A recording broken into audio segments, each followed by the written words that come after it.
El estado de Quintana Roo se localiza en la península de Yucatán, en el sureste de la República Mexicana, colinda al norte con Yucatán y con el Golfo de México, al este con el Mar Caribe, al sur con la bahía de Chetumal, Belice y Guatemala, al oeste con Campeche y Yucatán.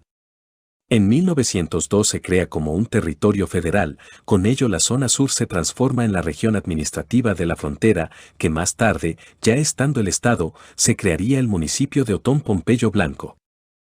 La capital de Quintana Roo fue Santa Cruz de Bravo, que después con diversos acontecimientos la capital pasó a ser Payo Obispo y en 1936 se cambia el nombre a Chetumal. En 1970 se inició uno de los proyectos más ambiciosos de México, el redoblamiento y la recuperación de espacios en la frontera sur Caribe, con 3 grandes proyectos. 1. En la costa de la frontera marítima, se desarrolla un proyecto para la ampliación y creación de nuevas cooperativas pesqueras, la construcción de infraestructura carretera y créditos a las mismas, para poder romper con el gran aislamiento que las limitaba en su desarrollo.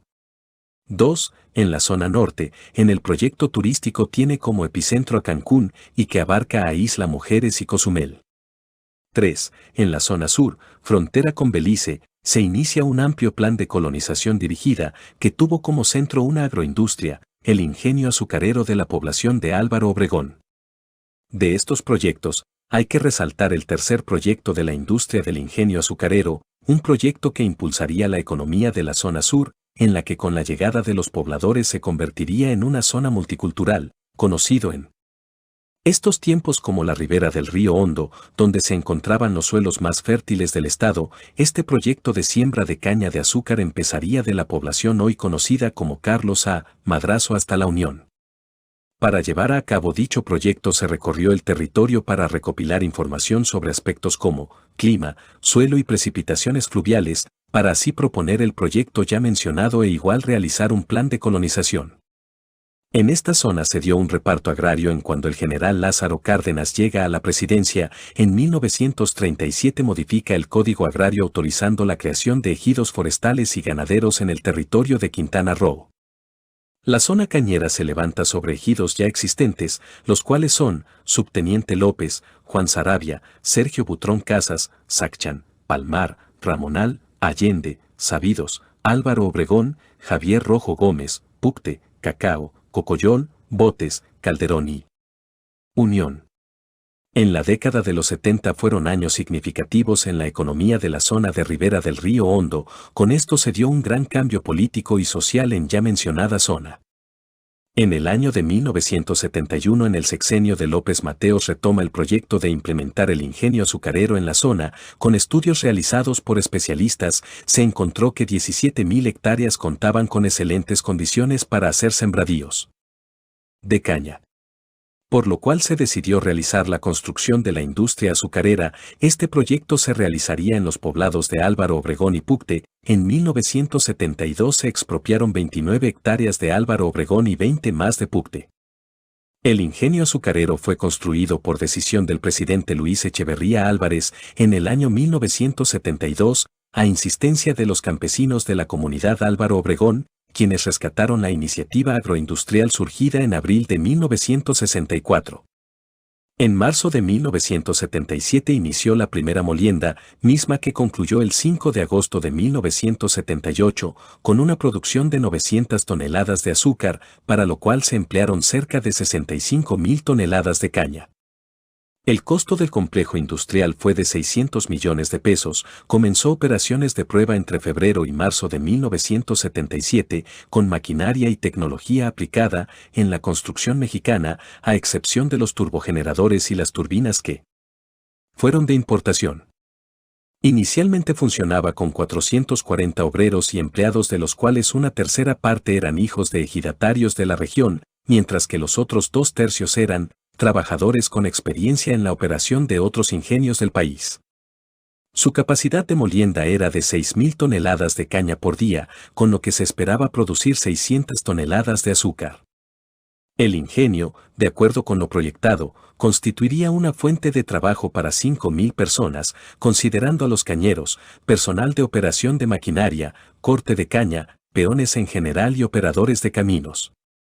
El ingenio azucarero, en ese entonces conocido como Ingenio de Álvaro Obregón, se dio oficialmente en 1977 y desde ese año llegan migrantes estacionales de distintas partes del país, de los cuales principalmente son Chiapas, Oaxaca, Michoacán y Guerrero, los cuales al llegar eran empleados con el trabajo de cortadores de caña. Su labor era y es el trabajo en los campos de sembradío de caña, en el cual cortan la caña y la apilan para que sea recogida apilada en los camiones y llevada a la fábrica para su procesamiento.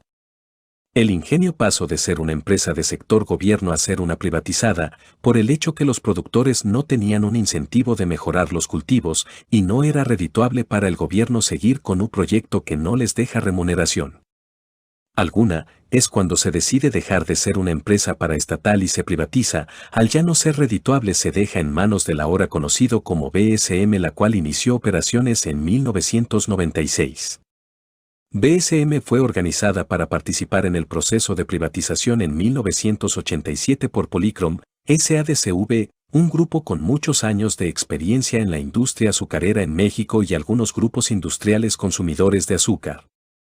Las siglas BSM abrevian Beta San Miguel, la cual es la industria que privatizó el ingenio azucarero en la zona de la ribera del río Hondo, pero de acuerdo con lo recabado se dice que en 1988 el ingenio de Álvaro Obregón pasó a llamarse Ingenio San Rafael de Pucte. Se recalca que este fue el primer nombre con el cual se conoció la empresa al ser privatizada.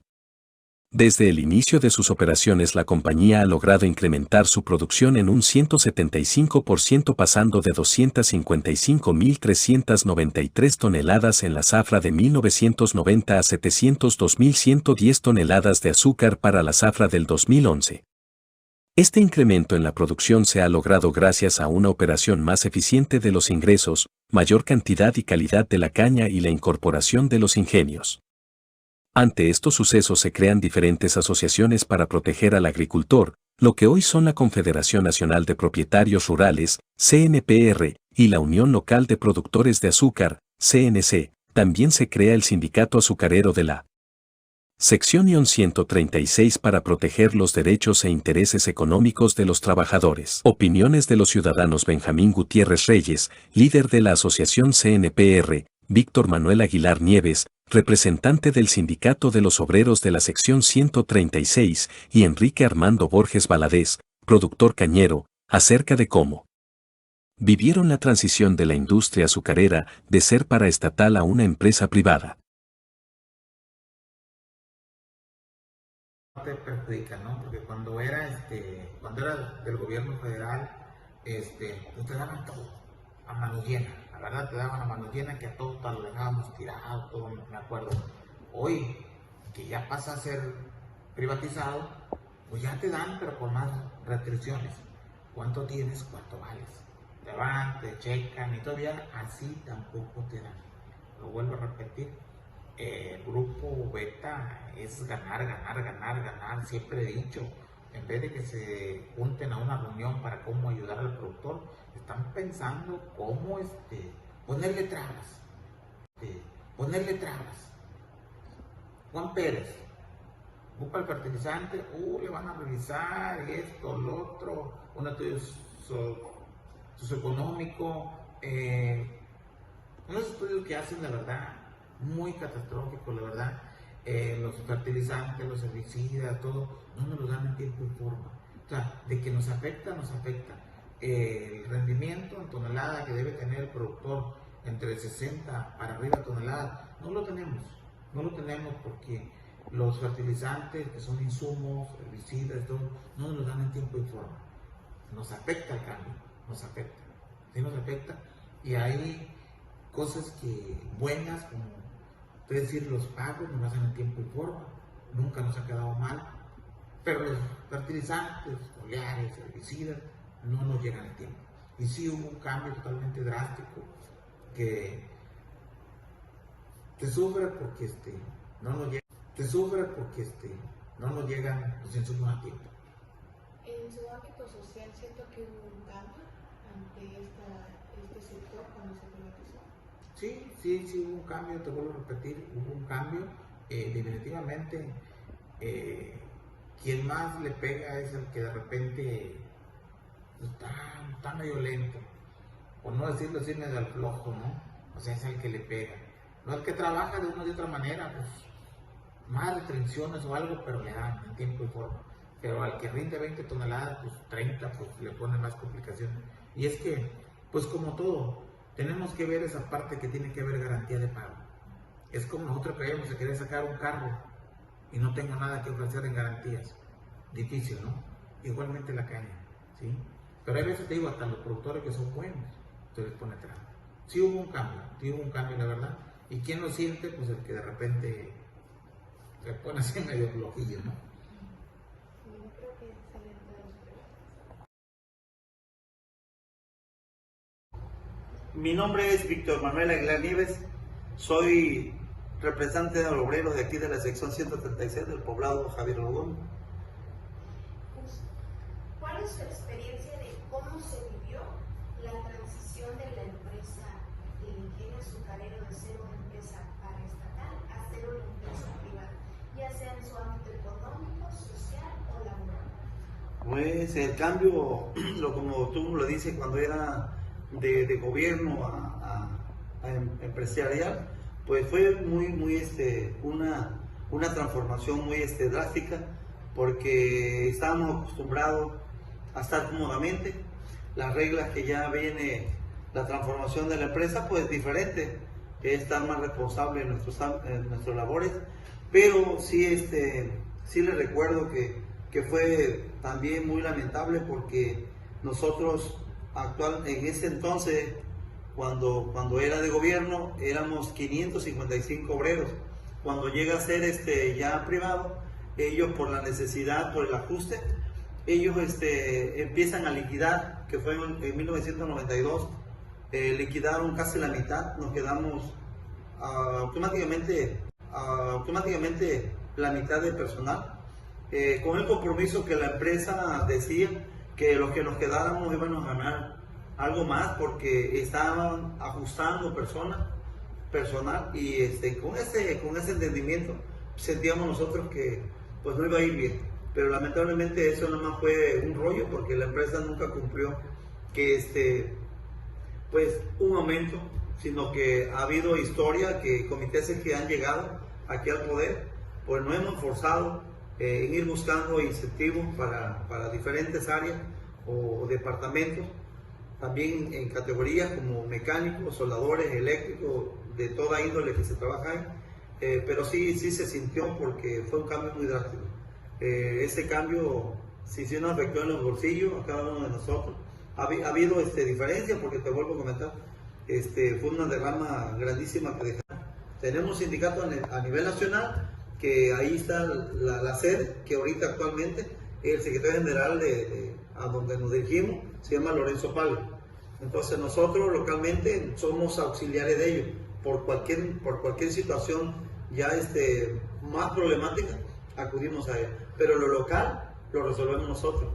Pero sí, siempre ha surgido que un estado que forme un ingenio, siempre se va a ver que esté un sindicato local para respaldar toda la necesidad de los obreros. Los representan, ¿no? Sí, somos los que representamos. Aquí representamos a los obreros, 9 secretarios. Soy Enrique Armando Borges Valadez, tengo 49 años. En lo personal me he beneficiado con dicho proceso, pues cuento con los conocimientos empresariales que me permitieron aprovechar las oportunidades, pero lamentablemente muchos productores se fueron a quiebra y otros aún siguen resistiendo los efectos de la privatización y aún expuestos a quebrar. Por otra parte, en lo social, es lamentable que el mercado de las pautas, poniendo de antemano la acumulación de riqueza como supremo valor ante una sociedad carente de esparcimiento cultural. En materia laboral, como patrón me apego a las leyes de oferta y demanda, así como la Ley Federal del Trabajo, sin dejar a un lado el apoyo que pueda brindar a mis trabajadores, como asalariado he ocupado cartera sindical, que me ha permitido luchar por elevar la dignidad y calidad de vida.